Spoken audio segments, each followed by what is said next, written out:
Baik, selamat siang Mbak. Perkenalkan saya Firly Tahir sebagai ahli gizi yang sedang bertugas menjadi konsultan Mbak.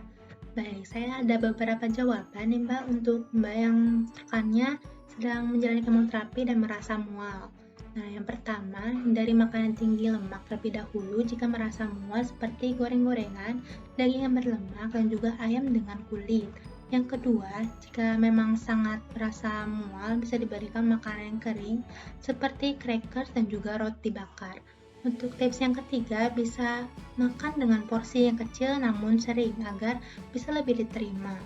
Lalu untuk tips yang keempat, hindari makan yang bergas seperti kol dan juga durian karena akan menimbulkan rasa mual itu. Tips yang kelima, hindari makanan yang berbau merangsang mual.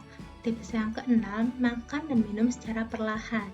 Tips ke-7, batasi cairan saat makan karena akan menimbulkan efek bega atau penuh duluan sebelum makanan itu habis.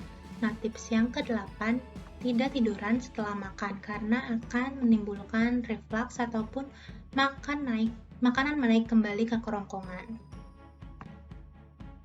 Untuk takut bahan kimia pada makanan, mungkin bukan bahan kimia tapi lebih tepatnya bahan berbahaya bagi kesehatan.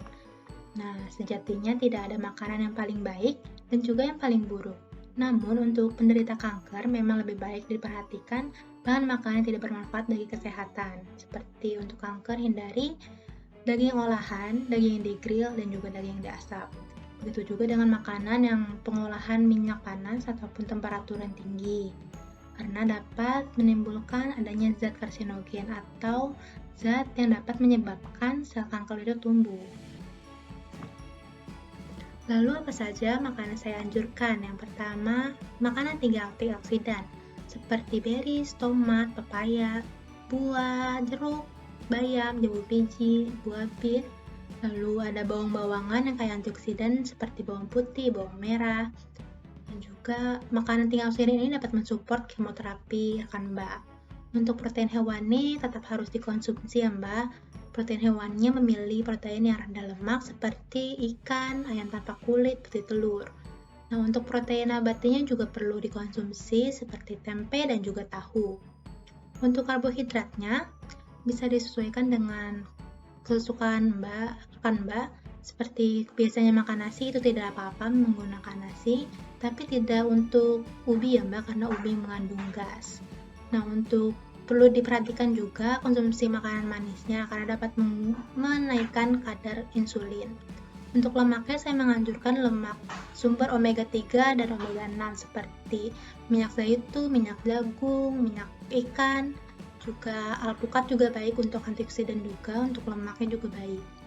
Nah, setelah rasa mualnya itu berkurang, bisa diberikan makanan dengan porsi yang sedikit lebih banyak agar kebutuhan gizinya terpenuhi dan juga mencegah terjadinya penurunan berat badan.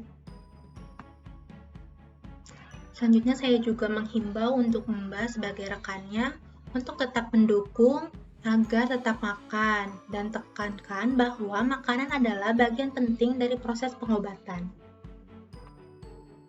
Mungkin itu yang saya dapat sampaikan melalui konsultasi hari ini. Semoga apa yang disampaikan bisa menjawab pertanyaan Mbak.